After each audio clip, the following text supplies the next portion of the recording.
অনেক দিন পরে আজকে কলই শাক রান্না করব, তাই সকাল সকালে বাজারে গিয়ে নিয়ে এসেছি এবং অনেক মজার একটা ভর্তা করব আজকে। হ্যালো এভরিওয়ান, আসসালামু আলাইকুম। কেমন আছো তোমরা সবাই? আশা করছি আল্লাহর রহমতে তোমরা সবাই অনেক ভালো আছো। আমরা আলহামদুলিল্লাহ বেশ ভালো আছি। প্রথমে এই যে টমেটোগুলা দেখাইতেছি, এইগুলা দিয়ে আমি সস বানাবো, তাই হয়েছে নিয়ে আসছি। আর টমেটোগুলার দাম একদম হয়েছে কম, মাত্র 20 টাকা কেজি। সসের দেখা যায় অনেক দাম, আবার সামনে টমেটোরও অনেক দাম বেড়ে যাবে। তো সস তো আমাদের হয়েছে সবারই লাগে, তো আমি হয়েছে এগুলো নিয়ে আসছি, সস বানাবো। তো যখন বানাবো অবশ্যই শেয়ার করব, হ্যাঁ। আর এই যে কলই শাক, আজকের কলই শাকগুলো খুবই সুন্দর, দামও কম ছিল।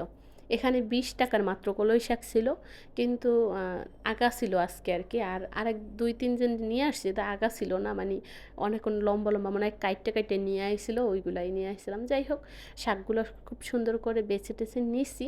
এখন হয়েছে নাস্তা খাবো, খিদা লেগে গেছে। সেই জন্য রুটি বানানো ছিল, 3টা রুটি ছিল, সেই 3টা রুটি আমি ভাইজা নিতাছি। তার অর্ধেকটা হয়েছে বাবু নিয়ে গেছে এখান থেকে ছিঁড়ে কাঁচা থাকতে। আর এই তো, এই একটা একটা ভাজলে তখন হয়েছে আমরা নাস্তা খেয়ে নিব। অনেক সময় হয়ে গেছে, এখনও খাই নাই। আমার হয়েছে সকালবেলা খাওয়ারটাই হয়েছে আলসেমি লাগে। দেখা যায় খাইতে, সকালে নাস্তা খাইতেই আমার 11টা বাজে যায়, এরকম হয়। যাই হোক, বাবুরে হইছে ডিম খাওয়াইছি একটা। আর আমার সাথে যদি ও বসে রুটি খায় তাহলে তো খাবে, আর না খাইলে ওর হচ্ছে ওর জন্য আবার একটু লুডুস রান্না করে দিব। আর এই যে কালকে আমি গুঁড়া মাছ রান্না করেছিলাম, আর হয়েছে পাতাকপি ভাজি, অনেকগুলাই হয়েছে রয়ে গেছে। আজকে দুপুরে যদি অন্য কিছু রান্না করি তাহলে এই তরকারিগুলো খাওয়া হবে না। তারপর হয়েছে ডাল রান্না করা আছে। আজকে আমি শুধু কলই শাক ভাজি করব, আর রাত্রে হয়েছে জান্নাতের বাবার জন্য অনেক মজার একটা ভর্তা বানাবো। ভর্তাটার নাম হয়েছে থানকুনি পাতার ভর্তা, জান্নাতের বাবার হয়েছে খুবই পছন্দ, তো আজকে আমি একটু শুটকি দিয়ে বানাবো। যাই হোক, এই তো রুটি বানাই নিছি, আর ভাজিতে গরম করে নিয়েছিলাম, ওটা দিয়ে হয়েছে খাইতেছি। আর জান্নাতকে হয়েছে একটু ফকু দিয়ে আর কি খাওয়াইতেছিলাম। ফকু বুঝেন, মানে মিথ্যা টিথ্যা বলতেছিলাম যে এই দেখো তোমার আন্টিদেরকে দেখাও, তুমি যে রুটি খেতে খুব পছন্দ করো, এগুলো আর কি বলে বলে খাওয়াইতেছিলাম। পারি কিনা তা ওই হয়েছে 2বার মুখে দিছে, ওই পর্যন্তই শেষ, তারপর আর খায় নাই। তো সকালবেলা ওই একটা ডিম খাইছে, আর এখান থেকে 2বার একটু মুখে দিছে, ওই পর্যন্তই তার খাবার। আর হয়েছে এমনি হাবিজাবি একটু খেতে থাকে। আসলে বাচ্চাদের সাথে পারা যায় না, ওদের যতই চেষ্টা করি না কেন হয় না। অনেক আপুদেরকে দেখি নিয়ম করে হয়েছে বাচ্চাদেরকে খাওয়ায়, কিন্তু ওইটা দেখা যায় হয় না। হাজার চেষ্টা করে আমি কিন্তু অনেক চেষ্টা করি। ডাল দেখলাম অল্প একটু রান্না ছিল, ওইটা হয়েছে আপা খেয়ে নিছে, আর অল্প হয়েছে ছিল, ওইটা হয়েছে সে ফেলে দিছে। যাই হোক, তারপর আমি নতুন করে ডাল রান্না করে নিয়েছি। আর আমি তো মনে করেছিলাম অনেকগুলো ডাল আছে, তো দেখলাম যে না, পরবর্তীতে রান্না করে নিয়েছি। যাই হোক, তারপর এই তো কলই শাক রান্না করব। এখানে হয়েছে একটু মরিচ, আর হয়েছে রসুন পেস্ট, তেল, এগুলো দিয়ে খুব সুন্দর করে একটু ভাজা করে নিব। আর কলই শাক রান্না একদমই সহজ, এটা হয়েছে বাচ্চারাও মনে হয় রান্না করতে পারে। আমার কাছে এভাবেই ভালো লাগে। অনেক অনেক ভিডিও দেখছি, ওই আপুরা হয়েছে বেগুন দিয়ে রান্না করে, সিম দিয়ে রান্না করে। আসলে খাওয়াটা হয়েছে একদমই নিজের রুচির ব্যাপার, যেভাবে খেতে ইচ্ছা করবে ওইভাবেই আসলে খাওয়া যায়। কিন্তু আমরা কখনোই হয়েছে ছোটোবেলা থেকে এই শাকটা আমরা এভাবেই রান্না করে খাইছি, তো অন্য কিছু দিয়ে খাই না, সেই জন্য আমি ওইভাবে কখনোই রান্না করি না। আমার যেভাবে ভালো লাগে আমি সেভাবেই করে রান্না করে খাই, আর ওইভাবেই হয়েছে একটু শেয়ার করলাম। এই তো, কলই শাকগুলো খুব সুন্দর করে আমি ধুয়ে নিছিলাম।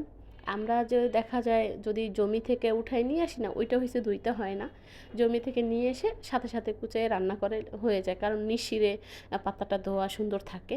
আর এটা যেহেতু কিনে আনা, তো কিভাবে না কিভাবে তো বলা যায় না, তাই আমি হয়েছে কাটার আগে কিন্তু খুব সুন্দর করে ধুয়ে পরিষ্কার করে ঝরিয়ে তারপর হয়েছে কেটে নিছি।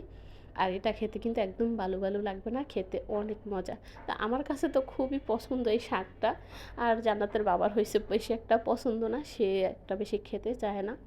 যাই হোক, রাত্রে যখন আসছিল তাকে হয়েছে ডিম ভাজা করে দিছি, আর হয়েছে ভর্তা বানিয়ে দিছিলাম, ওটা দিয়ে হয়েছে তার খাওয়া হয়ে গেছে। যাই হোক, ভিডিওর অনেক দূর চলে আসছি। এই পর্যন্ত আমার প্রিয় আপুদের সেই ছোট্ট রিকোয়েস্টটা করা হয় নাই। এই পর্যন্ত আমার ভিডিও দেখছো, আমার সাথে আছো, এখন একটা লাইক দাওনি, প্লিজ মনে করে একটা লাইক দিয়ে দিবে। তোমাদের একটা লাইক আমার কাছে অনেক মূল্যবান। যাই হোক, আজকে তো ভিডিও দিতে চাইছিলাম না, আসলে মনটা একদম ভালো লাগতেছিল না, কেন জানি না, কারণ নাই, মানে কারণ ছাড়াই আমার ভালো লাগে না। তারপরে আবার ভাবলাম যাই হোক, ভিডিও করা আছে, অল্প করে শেয়ার করি। এই তো এখানে এই চিংড়ি মাছগুলো আমি গরম পানি দিয়ে একটু ভিজায় রাখবো। তারপরে হইছে তেলের ভিতর ভাজা করে আমি এই পাতাটা হইছে বেটে নিব। আজকে একটু অন্যরকম আর কি বানালাম ওই যে শুটকি দিয়ে। আর এমনি সামনে কিন্তু শুধু পাতা আর কি রসুন পেস্ট দিয়ে মরিচ দিয়ে বেটে নেই। আজকে হইছে এইভাবে ইচ্ছা করলো। চিংড়ি মাছ যেহেতু জান্নাতের বাবা খায় তো কোনো সমস্যা নাই। এই যে পাতাগুলো খুব সুন্দর করে ধুয়ে পরিষ্কার করে নিছি। এখন হয়েছে শিলপাটায় এগুলাকে বেটে নিব। আর তাহলে আমার মজাদার ভর্তা হয়ে যাবে। আর এই থানকুনি পাতা, তারপর হইছে আদা থুনতুনি পাতা, আমাদের গ্রামে আমরা আদা থুনতুনি পাতা বলছি। যাই হোক, একই নাম একই পাতা। এটাকে এটাকে ঔষধে কিন্তু অনেক কাজে দেয়। যা অনেক অনেক ঔষধি গুণ আছে এই পাতাটার ভিতরে, খাওয়া অনেক ভালো। যদিও আমার বেশি একটা পছন্দ না, আমার হইছে বড়া খেতে ভালো লাগে। খেসারি ডাল দিয়ে যে বড়া বানায় ওইটা খেতে বেশি ভালো লাগে। শুধু যে পাতা ভর্তা বানায় ওইটা আমার বেশি ভালো লাগে না। আজকে যেহেতু শুটকি দিয়ে বানাইতেছি, আজকে কিন্তু আমার কাছে খুব মজা হয়েছে, মানে ভালো লাগছে। নুন দিতে ভুলে গেছিলাম, নুনের অনেক গুণ, এটা না দিলে তো হবে না, সেই জন্য নুন দিয়া দিলাম একটু। আর এখন হয়েছে একটু সব কিছু মিলাই দিতেছি। আর আবারও বললি, মানে ভর্তাটা খেতে অনেক মজা হয়েছিল, দারুণ মজা হয়েছিল। হ্যাঁ, যাই হোক, ভিডিওর কিন্তু একদম শেষ পর্যায়ে চলে আসছি, এই পর্যন্ত বিদায় নেওয়ার পালা। তো আবারও বলবো, নতুন বন্ধু হলে অবশ্যই আমার চ্যানেলটা সাবস্ক্রাইব করে দিবে। আর ভিডিও বেশি ভালো লাগলে অবশ্যই লাইক কমেন্ট শেয়ার করবে। তো এই ছিল আমার আজকের ভিডিও। তো চলে আসবো নতুন ভিডিও নিয়ে আবারও। সেই পর্যন্ত সবাই ভালো থাকো, সুস্থ থাকো, আমাদের জন্য দোয়া করো। আল্লাহ হাফেজ।